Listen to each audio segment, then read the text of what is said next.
Voilà, tout d'abord, un grand merci de m'avoir sollicité pour participer à cette journée. Je suis vraiment ravi de vous retrouver. C'est une première pour moi et c'est une expérience sûrement très enrichissante pour nous tous.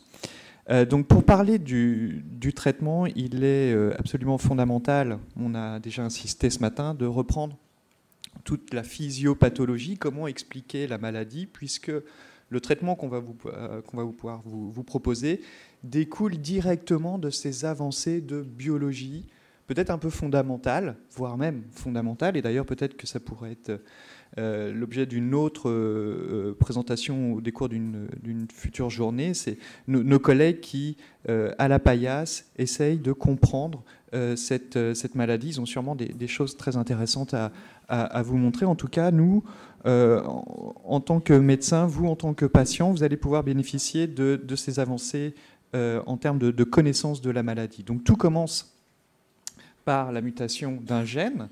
Donc même si on vous a déjà présenté un petit peu cette boucle, eh bien l'enseignement, c'est la répétition. On va refaire un petit point en essayant de vous montrer où intervient les traitements. Donc il y a ces mutations qui, on vous l'a dit, sont quasiment uniques pour chaque patient. Donc finalement, ça ne nous apporte pas beaucoup d'informations. En tout cas, ce gène muté va aboutir à la production d'une protéine qui malheureusement va être tronquée et qui va perdre sa partie extra-membranaire. Et donc, pour expliquer l'HPN, eh bien, on va voir que cette protéine va perdre l'expression du CD59, et donc il va y avoir une attaque du complément. Et ce n'est pas la photo de la surface de la Lune après un passage d'astéroïde, c'est la photo d'un globule rouge qui est littéralement troué par ce complexe d'attaque membranaire et qui va donc exploser et aboutir à toutes les conséquences dont on vous a parlé ce matin. Donc le complément, cette attaque du complément, eh bien, il va falloir la stopper. Et ça va être le rôle de l'éculizumab, ça va venir contre-attaquer le complément qui détruit les globules rouges. Alors, le complément, quand on est étudiant en médecine, c'est un moment très difficile, très difficile. C'est extrêmement complexe, c'est un petit peu rébarbatif, surtout dans nos jeunes années, on ne comprend pas très bien la finalité de tout ça. Mais par contre, lorsqu'on parle d'HPN, ça prend vraiment un sens tout particulier. C'est que, bien, on va pouvoir bloquer cette cascade d'activation du complément, et notamment une fraction qu'on appelle la fraction terminale du complément, et qui est à l'origine donc de cette attaque membranaire. Donc l'éculizumab, le Soliris, va venir vraiment en aval de cette cascade d'activation pour bloquer le complément. Donc c'est le mécanisme d'action de l'éculizumab. Donc finalement, en pratique, comment est-ce qu'on va vous proposer ce traitement ? Il va falloir, dans la mesure du possible, et c'est souvent quand même le cas, préparer les choses. Il est assez rare, c'est assez exceptionnel qu'on ait besoin de le faire en urgence. On a quand même quelques semaines pour se préparer. Et notamment, il va falloir vous vacciner. Vous vacciner contre des bactéries qu'on appelle les méningocoques, puisque une des actions, on va dire, normales du complément, c'est de façon innée, nous protéger contre ce type de bactéries. Donc si on bloque le complément, eh bien, il va quand même falloir s'assurer qu'il n'y ait pas de risque pour vous de développer une infection par ces bactéries. Donc cette double vaccination, on va tous insister pour la réaliser. Et d'ailleurs, nous, il va falloir qu'on prouve aux autorités de santé qu'on vous a vacciné, que vous avez été vacciné et qu'on vous a averti de ces risques-là. Donc c'est une obligation en tant que médecin prescripteur, de vous parler de ce problème-là. C'est ce qu'on appelle le plan de gestion des risques infectieux. On est très surveillé. Et puis, ça c'est peut-être une particularité un peu plus française, on va aussi vous proposer un traitement au long cours par antibiotique, là encore, pour essayer de diminuer ce risque d'infection bactérienne. Donc il y a toute une phase d'éducation thérapeutique qui est très importante à prendre en compte avant d'initier ce traitement. Et puis la plupart du temps, on va pouvoir programmer avec vous l'initiation du traitement dans le cadre de nos hôpitaux de jour, d'hématologie ou de médecine interne, avec 2 phases dans le traitement. Un traitement d'attaque qui dure 4 semaines, où on va débuter avec des perfusions de 600 mg d'éculizumab, et puis un traitement d'entretien qu'on va pouvoir débuter à partir de la 5e semaine. Et à partir de là, eh bien, le calendrier va défiler, et toutes les 2 semaines, eh bien, on sait qu'il faudra vous revoir en hôpital de jour pour réaliser ces perfusions d'entretien avec une petite, on va dire, sécurité de 24-48 heures. Donc, ce traitement, eh bien, nous, la première constatation, c'est que ça a permis, pour la très grande majorité de nos patients, eh bien, un retour à une qualité de vie normale. Il y a quelques situations particulières où on peut se dire « mince, qu'est-ce qui se passe? J'ai de nouveau une crise hémolytique alors que je suis bien couvert par le traitement. » Eh bien, c'est ce que l'on peut voir lorsqu'on fait des épisodes infectieux.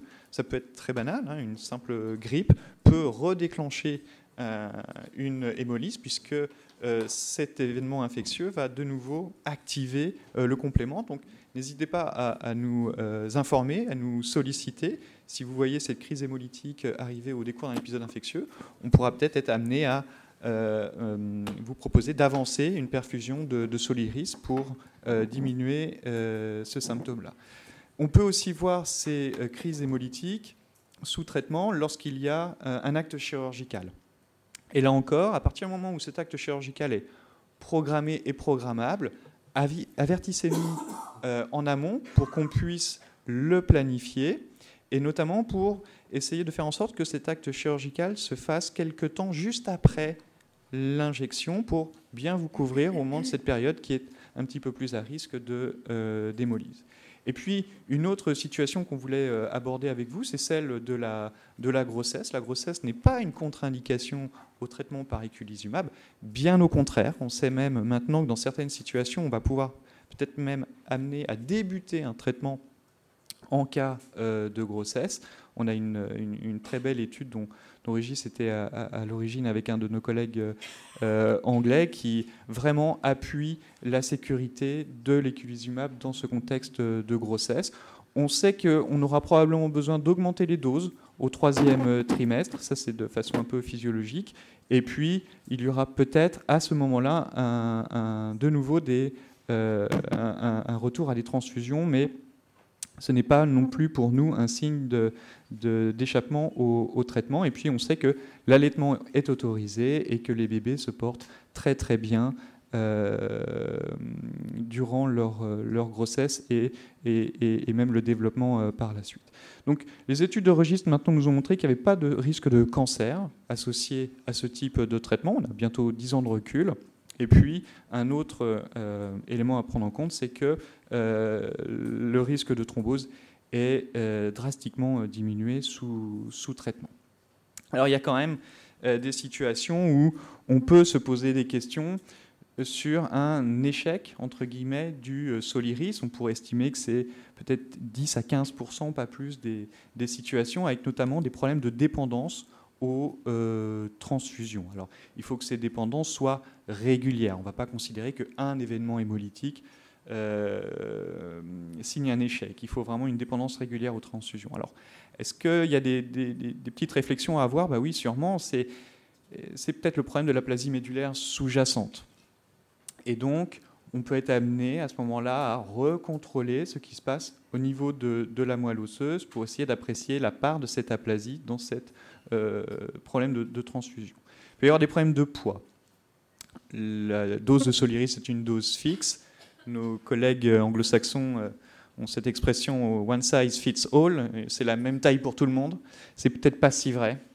Et notamment, on va essayer de se poser la question, est-ce qu'on est bien à la bonne dose? Et pour certains patients, on va même augmenter la posologie du Soliris de 900 à 1200 mg toutes les 2 semaines pour essayer de pallier à ce problème de dose.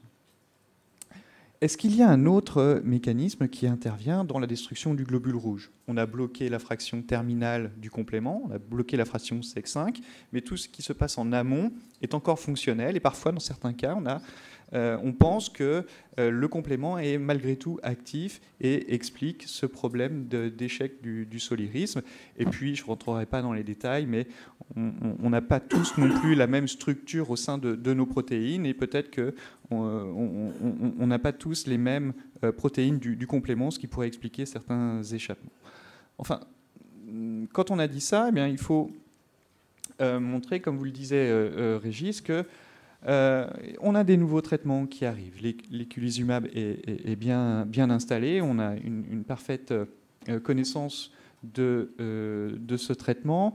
Mais pour ces situations un peu délicates, ou alors pour essayer de modifier un petit peu l'organisation des soins, eh bien, il y a des nouveaux traitements qui sont en cours de développement, notamment une autre molécule du laboratoire Alexion qui est l'ALXN 1210. Je sais qu'il vient d'avoir un petit nom, c'est le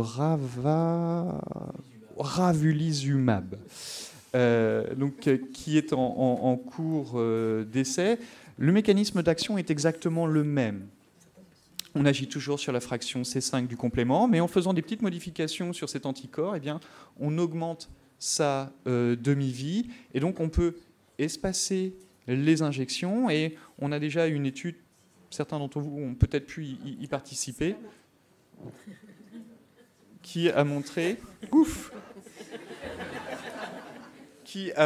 que, eh bien, on pouvait, avec cette nouvelle molécule, effectuer des injections tous les 2 mois. Donc, la phase précoce du développement est finie, elle est en cours de publication, et actuellement, ce sont des études, on va dire, de phase 3, de phase d'efficacité qui sont en cours, avec probablement des résultats attendus courant 2019 et peut-être un accès à ce médicament début 2020, qui semble aussi efficace que l'éculizumab, avec la possibilité d'une injection tous les 2 mois.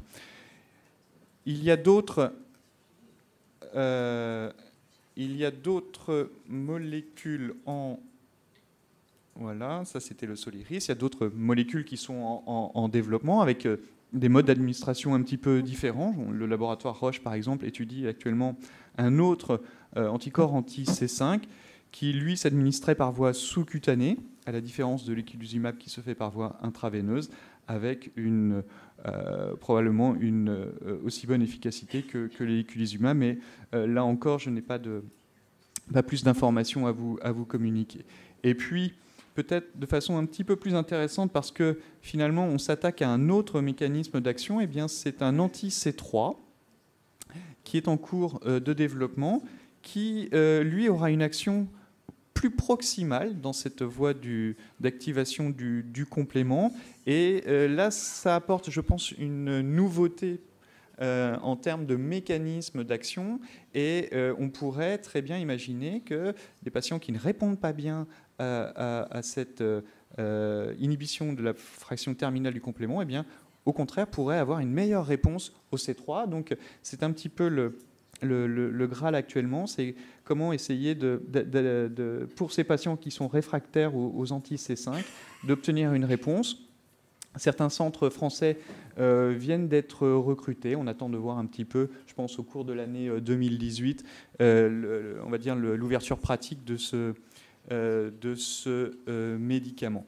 Et puis il y a Novartis, un autre laboratoire qui développe aussi un autre anti-C5 par voie orale, possiblement intéressant chez les patients qui ont un polymorphisme qui rend le Soliris inefficace. Donc voilà un petit peu le panel du traitement de l'HPN actuellement. Vous avez vu que ce sont des traitements qui finalement ne sont que symptomatiques. Malheureusement, ces traitements ne permettent pas d'éradiquer le clone d'hémoglobinurie paroxystique nocturne, mais néanmoins avec ça, le paysage a radicalement changé.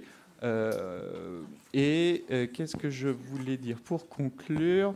Et qu'il y a aussi en développement donc, des médicaments pour les patients qui seraient malgré tout en difficulté sous anti-C5. Voilà, on est ouvert à la discussion.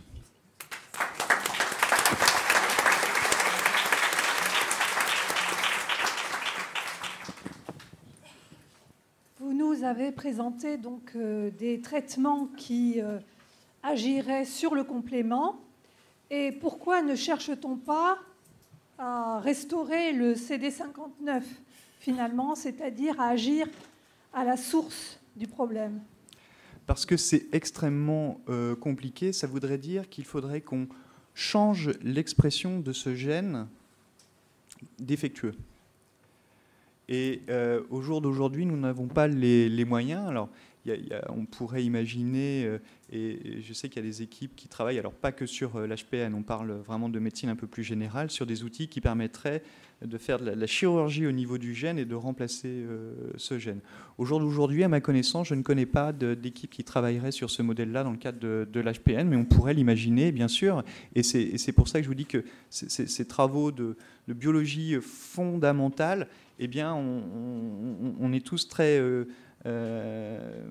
attentifs pour pouvoir les appliquer dès que possible à ces pathologies. Mais vous avez raison, ça pourrait être une piste. En tout cas, il nous manque actuellement l'outil qui permet de restaurer la fonction de ce gène muté.